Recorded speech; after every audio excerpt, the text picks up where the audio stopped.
Добрый день, мои хорошие! Вы на канале Светланы Лосевой, и это канал о вязании. Я сегодня к вам с интересной моделью. Есть на что посмотреть. Первоклассный джемпер с такими особыми рукавами. Очень завидная модель. На кажущуюся простоту, несмотря на кажущуюся простоту, модель весьма эффектная. Посмотрите, какие у нас рукава. Обратите внимание на узор рукавов. Да? У нас здесь очень крупные рельефные такие используются узоры. Посмотрите. Видите, я приближаю вам сразу же. Очень красивый рельефный узор. Редкий. Он сильно отличается от основного узора. Это путанка, узор, путанка 1 на 1, очень легенький узорчик, простой. Часто все вязальщицы, в принципе, знакомы с этим узором путанка, но этот узор, эти галочки, эти чешуйки, эти прекрасные рельефные галочки просто сводят с ума любую вязальщицу. Он выглядит очень богато и очень колоритно. Давайте я полистаю вам эту модель. Обратите внимание, девочки, посмотрите, как эффектно это смотрится. Причем вот этот крупный узор галочками и вот эта путанка, этот узор путанкой очень хорошо, они гармонично смотрятся. Согласитесь, мелкая ячеистость такая, да, и крупная такая ячеистость. Очень эффектно смотрится это сочетание. К тому же вяжется совсем легко, совсем просто. Особенно вот это узор путанки, это вообще просто ни о чем. 2 петли, 2 ряда. Да? У этого узора крупного здесь будет тоже 2 петли раппорт и 8 рядов, правда, но это из-за того, что в шахматном порядке, а так тоже 4 ряда, собственно, которые надо запомнить. Так, мои хорошие, в общем, сегодня мы с вами пройдем все эти этапы от вязания узора до расчета, затем мы сделаем расчет плотности и все расчеты на размеры 42, 44, 46, 48, 50, 52 российские. Как сделать перевод в европейский? Очень легко. Из этих цифр вычтите число 6. Получится европейский размер. И, пожалуйста, не забудьте подписаться. На моем канале много интересных мастер-классов по вязанию спицами и крючком. И их будет еще больше. Вы будете узнавать о новинках моего канала сразу же. Не забудьте поставить лайк под видео. Это поднятый вверх пальчик. Ваши лайки повышают рейтинг видео. Так видео попадает в вашу папочку понравившихся. Очень эффектная модель. Всем рекомендую. Выполнена в классическом варианте. Рукав с окатом, как видите у нас, да. Пышный рукав фонариком такой. Пышный от манжеты. Идет узкая манжета. Здесь большая пышность, да. Подойдет на любой возраст, на любой размер можно эту модель рекомендовать. Вяжется легко, просто, и вы будете просто привлекать внимание именно вот этой красотой, пышностью рукава, вот этого узора на рукавах. Так, да и сама вот эта путанка тоже весьма-весьма мило смотрится, согласитесь. По спинке у нас модель имеет такой же вид. Сейчас я вам еще эту картиночку приближу, если кому интересно. Обратите внимание на вырез горловины, да. Он у нас довольно такой высокая планочка, то есть не от того, что мы привыкли там 3 сантиметра, да, здесь, похоже, все 6 умещаются сантиметров в высоту. Обрабатывайте ее на круговых спицах, поднимайте петли и вяжете на круговых спицах эту планочкой. Так же, как она у нас и по рукаву идет, и по низу изделия эта планка, везде она присутствует. Это обычное явление, все изделия у нас именно так и вяжутся. Это классика жанра, скажем так. Очень импонирует, что этот джемпер тоже выполнен в классическом исполнении, да.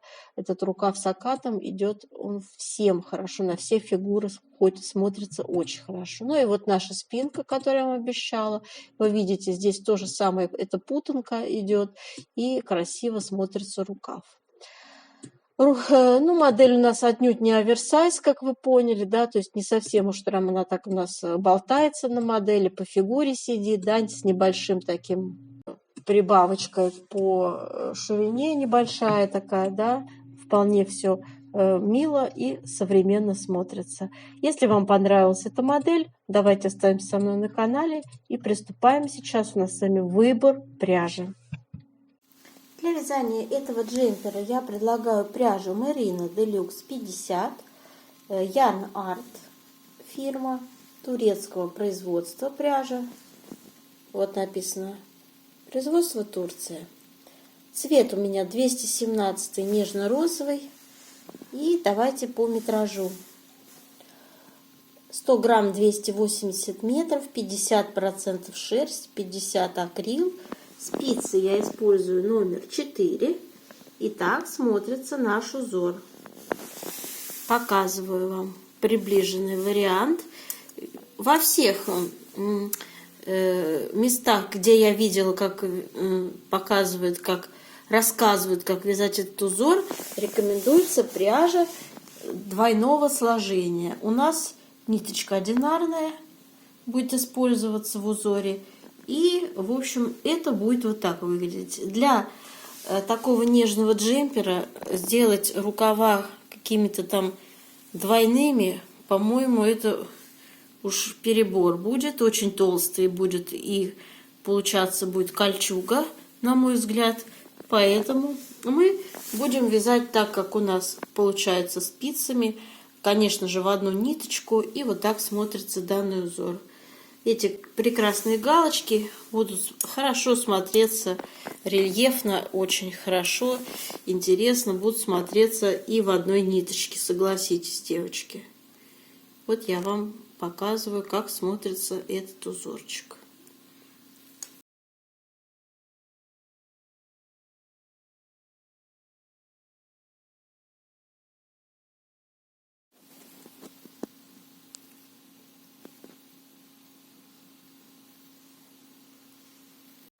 Так, вот так у нас выглядит с вами выкройка для данной модели. Классика в чистом его виде, с пышным рукавом, фонариком.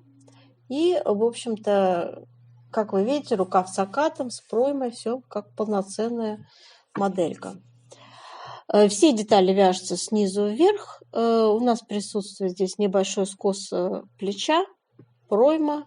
Все вывязываем, все конкретно будет сегодня в расчетной части обговорено. Здесь не все размеры поставлены. Все размеры я озвучиваю в расчетной части.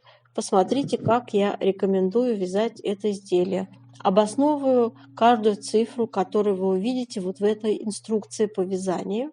Инструкция по вязанию составляется и выкладывается под видео для вот этих размеров 42, 44, 46, 48, 50, 52.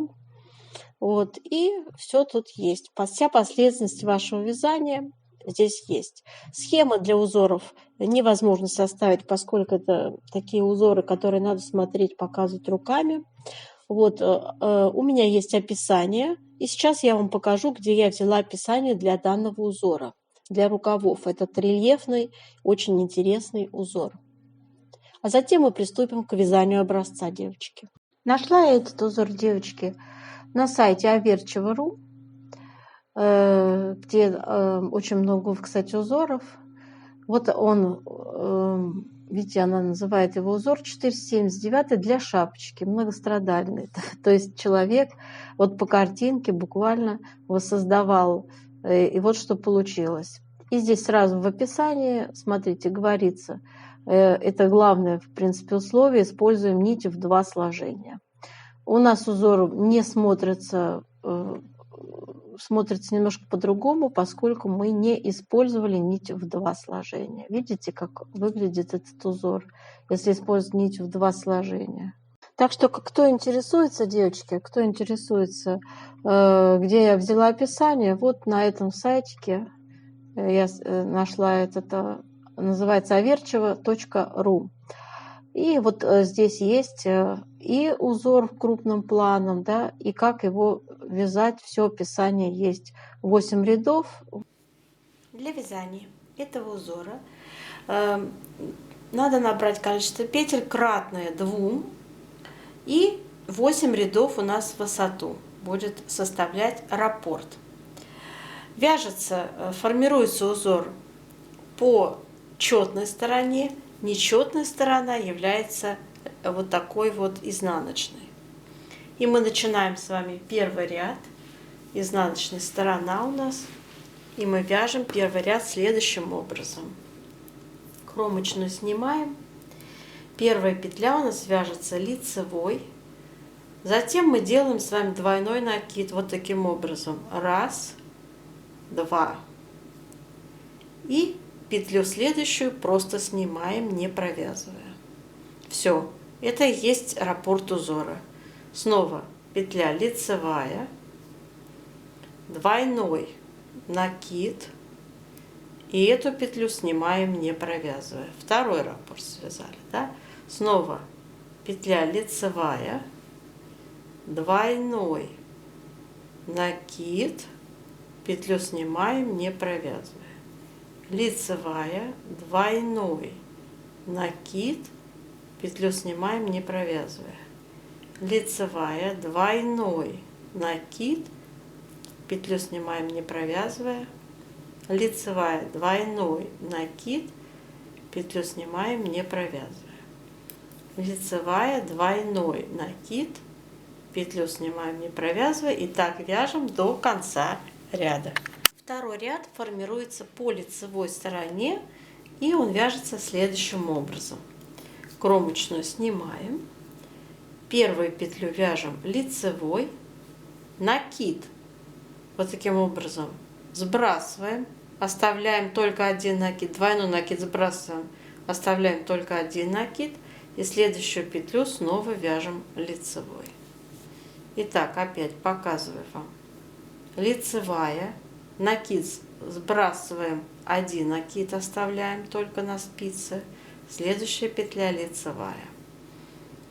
Итак, опять лицевая, двойной накид сбрасываем, оставляем один длинный накид, лицевая. Лицевая, накид сбрасываем, большой длинный оставляем, лицевая. И так продолжаем до конца ряда.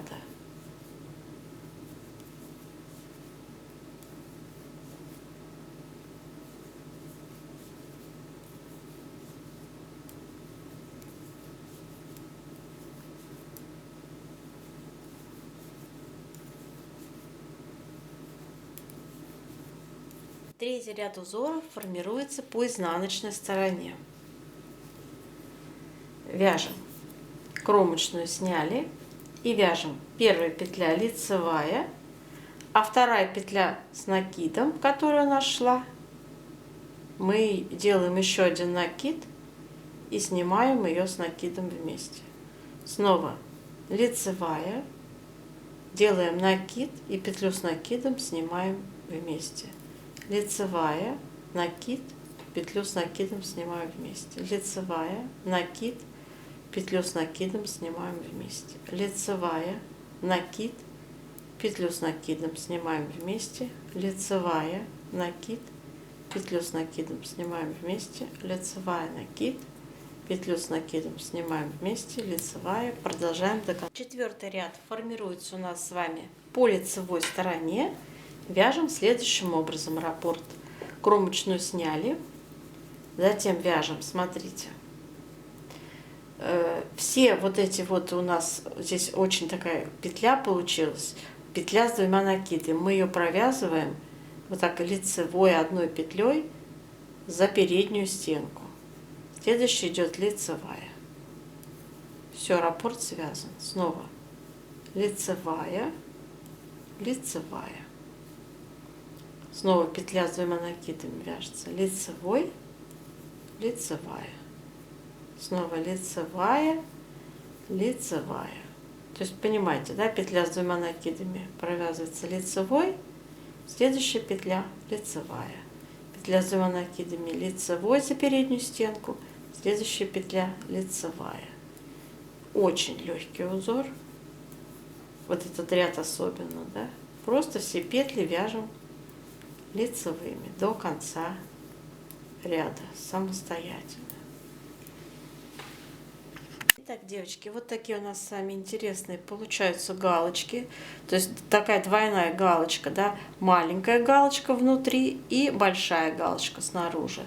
И следующий ряд, то есть следующие 4 ряда раппорта будут просто в шахматном порядке меняться петельки, да. Переворачиваем, и 5-й ряд у нас с вами по изнаночной стороне меняем петельки местами, то есть там, где у нас мы начинали, помните, первый ряд с лицевой, теперь мы будем начинать следующий 5-й ряд с 2 накидов сразу, да, то есть делаем 1 накид, 2 накид и петлю снимаем, не провязывая. Следующая вот будет лицевая, то есть мы поменяли петельки просто местами. Следующий раппорт снова делаем двойной накид, петлю снимаем, не провязывая, лицевая. Двойной накид, петлю снимаем, не провязывая, лицевая. Двойной накид, петлю снимаем, не провязывая, лицевая. Двойной накид, петлю снимаем, не провязывая, лицевая. Двойной накид, снимаем петлю, лицевая. Двойной накид, снимаем петлю, лицевая. Продолжаем.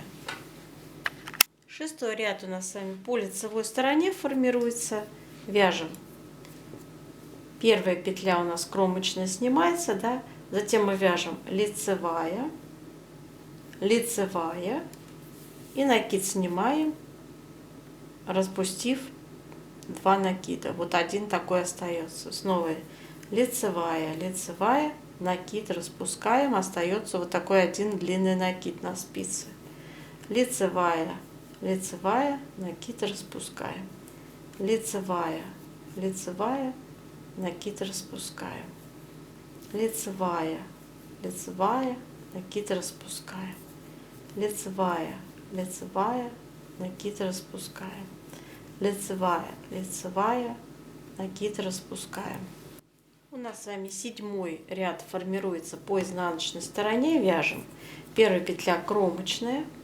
Там, где у нас с вами петля с 2 накидами, мы делаем еще один вот такой накид. И петлю с 2 накидами снимаем. Получается петля с 2 накидами. Лицевая следующая. Все, раппорт связано. Снова делаем накид. Петлю с 2 накидами снимаем. Лицевая. Накид. Петлю с 2 накидами снимаем. Лицевая. Накид. Петлю с 2 накидами снимаем. Лицевая. Накид, петлю с 2 накидами снимаем, лицевая. Накид, петлю с 2 накидами снимаем, лицевая. Накид, петлю с 2 накидами снимаем, лицевая. Продолжаем, девочки, до конца ряда так делать.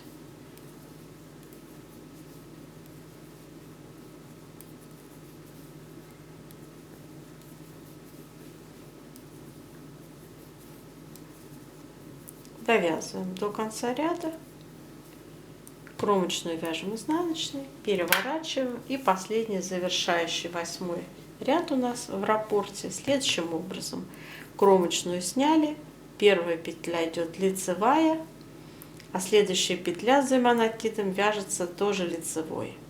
Все вяжется за переднюю стенку. Лицевая за переднюю стенку, петля с 2 накидами, лицевой.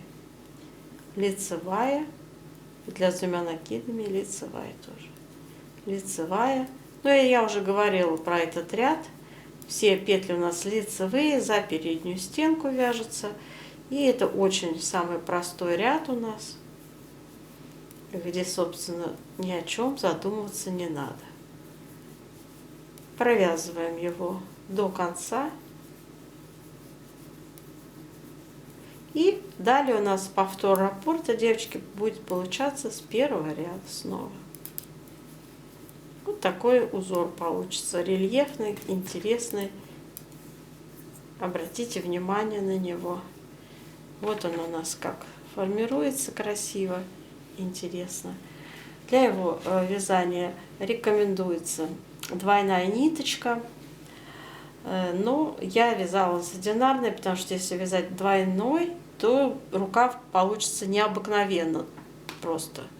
объемный, толстый, и это будет не очень красиво для нашей нежной кофточки, правильно? Сейчас наша задача сделать влажную тепловую обработку этого узора, понять плотность, какая у него будет, чтобы сделать дальнейшие расчеты. Итак, начинаем с вами влажную обработку образца. Горячим паром обдаем наш образец. И давайте его потянем.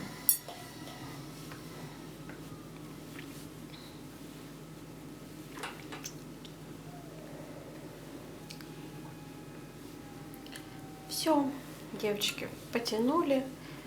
Пусть теперь он у нас сохнет. Итак, наш образец высох. Вот так он сейчас выглядит.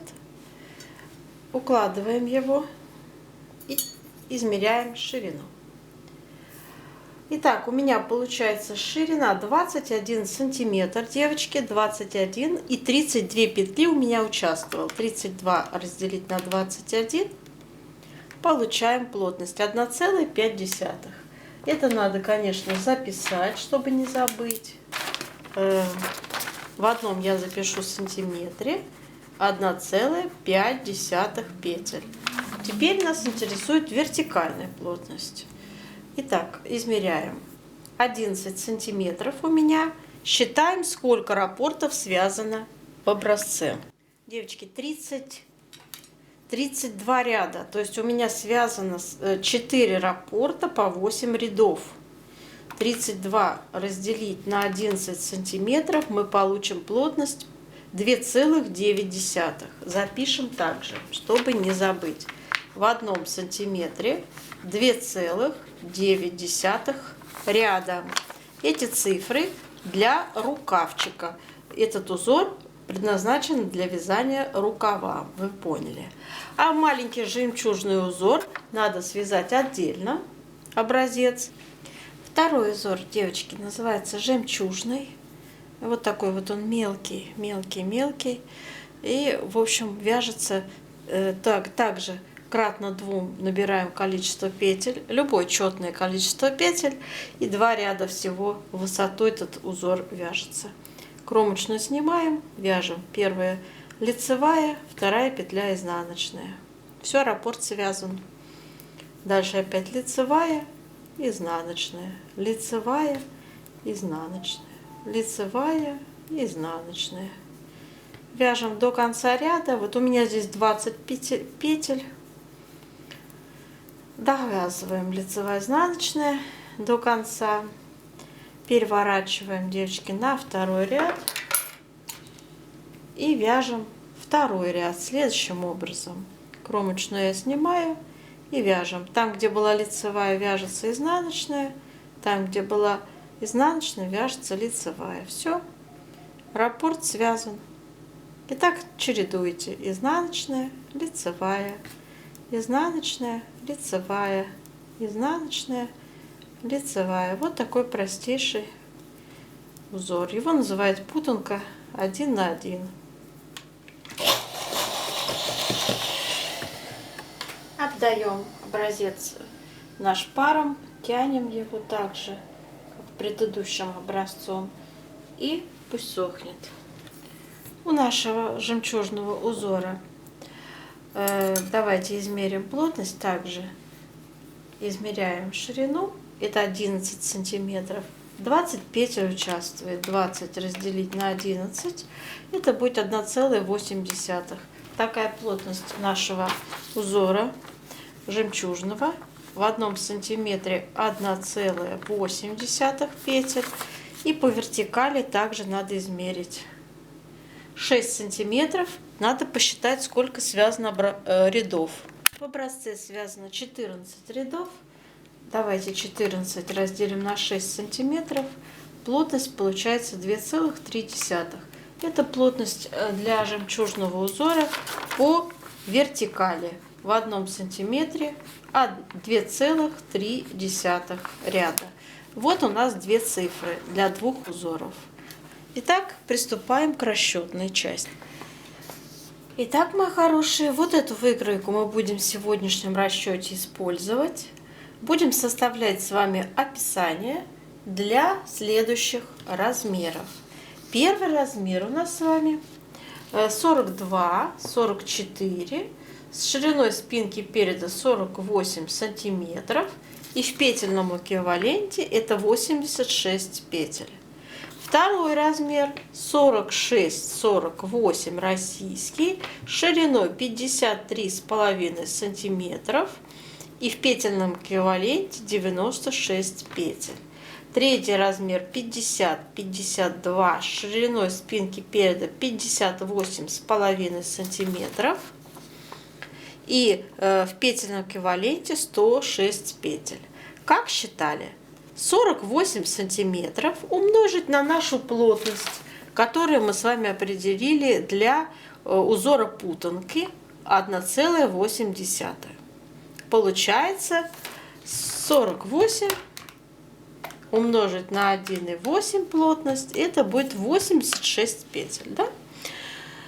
То есть вы вяжете этим узором путанка с этой плотностью. Начинаете и вяжете полностью полотно спинки переда. Различие у нас будет только в вырезе горловины. Все детали вяжутся снизу вверх. У нас начинается и перед, и спинка, и рукав с нижней планки, который вяжется резинкой. Любую резинку можно использовать 1 на 1, 2 на 2, либо какую-то вами там предпочитаемую, да, особенную, пожалуйста. Здесь это все на ваше хотение, ваше желание. Длину изделия я беру 60, 61 и 62, в зависимости от размера. У нас с вами классика, у нас с вами будет вывязываться пройма, у нас будет скос плеча с вами формироваться, ну и вырез горловины, соответственно, по спинке и по переду. Девочки, при такой длине 60 сантиметров у нас есть нижняя планка 6 сантиметров и вяжется полотно до проймы. Первые убавки начинаются в пройме. Значит, глубина проймы у меня составляет на первый размер 5 сантиметров, и затем я увеличивала. Как считала, сколько петель придется на пройму? Очень просто. 5, умножая 5 на эту же плотность, 5. Если мы умножим на плотность 1,8, мы получим с вами 9 петель. Да? То есть первый размер я взяла 9 петель, а на следующие 2 прибавила по одной петле. У меня получился второй размер 10 петель и третий 11 петель. Мы будем закруглять с вами постепенно. Как это сделать и на какой высоте, я описываю в текстовом варианте под видео. Там у меня полностью выложена инструкция, вся последовательность ваших действий. Здесь я просто рассказываю кратко, откуда у меня взялись эти цифры в расчетах. Так, на вырез горловины у меня первый размер пришлось 36 петель, второй 38 и третий 40 петель, как считала. То же самое беру ширину выреза для первого размера 20 сантиметров, умножаю на плотность 1,8 и получаю 36 петель. Второй размер чуть больше на 2 петли 38 и третий 40. Все, что осталось, это петли плеч. В моем случае это 16. Второй размер 19 петель, третий размер 22 петли. Понятно, да, как считала? На примере первого размера могу пояснить. Общее число 86 петель. Отнять вырез горловины 36. Отнять 2 проймы по 9 петель и разделить то, что осталось, на 2. Плеча получится 16. Вот так. Скос плеча. Формировать мы будем с вами на высоту 4 ряда. Всего он небольшой, 1,5 сантиметра. Его можно вообще пренебречь. Ну вот я его сделала. Любой размер вертикальной, девочки, пожалуйста, переводите в ряды. Обязательно в ряды. Вот смотрите, 1,5 сантиметра. Я умножила на плотность, которую мы с вами посчитали для путанки, 2,3. Это вертикальная плотность. 1,5 на 2 и 3. Это будет вот такое число. 43,45. Ну, я округлила, всегда берется четное число в рядах, я взяла 4. 4 ряда, высота получилась. Так, на какой высоте будем формировать вырез по переду, тоже в описании, в инструкции вы прочитаете самостоятельно. Об этом я говорить не стану здесь. То есть все у меня размеры в описании, все переведены в ряды. Когда вяжете, девочки, считайте именно ряды. То есть те, которые вы посчитали по своему, возможно, описанию. Возможно, у вас будет другая пряжа, да, другая плотность. Вы все пересчитаете, да. Но имейте в виду, обязательно соблюдайте подсчет рядов. Ни в коем случае не меряйте свое полотно сантиметрами. Это будут неправильные сантиметры ваши, это неправильные действия. После стирки изделие вытянется, и вы получите на выходе совсем другую длину, совсем другое изделие получите. Тунику получите в лучшем случае. Так, далее. Высота проймы у меня составила первый размер 20, второй 21, третий 22 сантиметра. Все. Переходим к рукавчику. Рукав вяжется другой вязкой, другим узором. Да? Начинаем также с нижней планки резиночкой 1 на 1. На высоту 10 сантиметров я ее сделала. Вся длина рукава у нас вместе с окатом 60 высоту сантиметров составляет. Вот. И, в общем-то, 37,5 сантиметров у меня получается от планки до начала оката. И эту величину я также перевела в ряды. Плотность нашего узора для рукавов составляет в 1 сантиметре 2,9. Обращаю на это внимание. То есть плотность путанки и плотность узора рукавов отличается, сильно отличается и по горизонтали, и по вертикали. Поэтому 37,5 я умножаю на плотность 2,9, у меня получается 108 рядов, девочки. 108 рядов необходимо будет отсчитать, прежде чем вы приступите к окату. Пожалуйста, не игнорируйте вертикальную плотность, еще раз повторяю. Конечно, ваша длина рукава, возможно, будет отличаться от моей. У нас у всех разный рост, разные мерки. Пожалуйста, обращаю внимание, откорректируйте свою индивидуальную длину, как самого изделия, так и длины рукава. Это очень важно. У меня усредненные показатели, у меня, можно так сказать, учебный материал. Я рассказываю вам, как я получила эти цифры. Вы можете получить совсем другие цифры. Это не важно. Важно правильно это все рассчитать. Итак, теперь, значит, самая широкая часть рукава у нас с вами, как вы видите, скоса здесь нет. Сразу же после планки вы набираете нужное количество петель, вернее их добираете до нужного количества и вяжете рукав по прямой.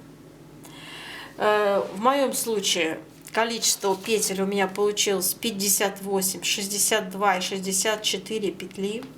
Для первого размера я взяла, значит, 38 сантиметров рукав, для второго размера 40 и чуть больше. Получилось, умножаем на плотность, то есть 38 сантиметров, предположим, умножить на нашу плотность 1,5, будет 57 петель. Ну, я взяла 58 петель, да? Понятно.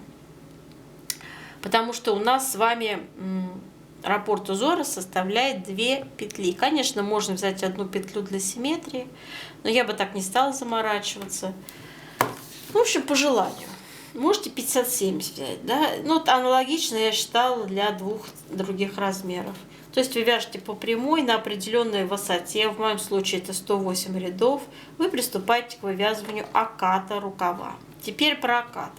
Высота оката составляет, в моем случае, это 12,5 сантиметров. И, в общем-то, как сформировать этот окат? Ну, у меня есть статья под видео. Под этим видео есть статья, в котором научно рассказывается, как надо делать теоретически этот расчет. Практически я всегда советую, особенно тем, кто только начинает осваивать это мастерство вязания плечевых изделий, я рекомендую нарисовать выкройку в натуральную величину, девочки. Вот именно вот эту часть, да, как бы вы рисуете, выкройку в натуральную величину и вяжете это така для себя. Это многоразовая может быть выкройка. Очень удобно по ней вязать. Берете полотно, прикладываете, да, и каждый раз вам видно. Так, здесь надо по одной петле, пока еще в каждом втором ряду я это делала, то есть в каждом четном ряду. Я так училась сама, я лично так училась в советской школе вязания. Да? Я прикладывала полотно, и я видела, так, здесь по одной петле, здесь по одной, здесь по одной, здесь по одной, убавляем. Ага, а здесь вот уже надо по 2 петли убавлять. А вот здесь в более пологой части уже по 3 достаточно надо уже, да. То есть это вот таким образом регулируется, очень легко для новичков учиться. Если вы уже опытная вязальщица, я думаю, вы уже сами знаете, как здесь убавить, закруглить эту красоту. Никаких проблем для вас это не составит. Так. Ну, в общем, все, что могла, рассказала я вам, девочки. Все, что можно было, я донесла до вас. Инструкцию читайте под видео. Там все подробно и детально. Почти то же самое, что я вам говорила, только еще более детально и разжевано. То есть последовательность закругления выреза горловины, да, последовательность ваших закруглений по пройме. Там все подробно, инструктаж этот выложен и расписан. Так. Ну, на этом, мои дорогие, я заканчиваю свой видеопроект и желаю вам удачи, желаю вам успешно связать это изделие. До новых встреч!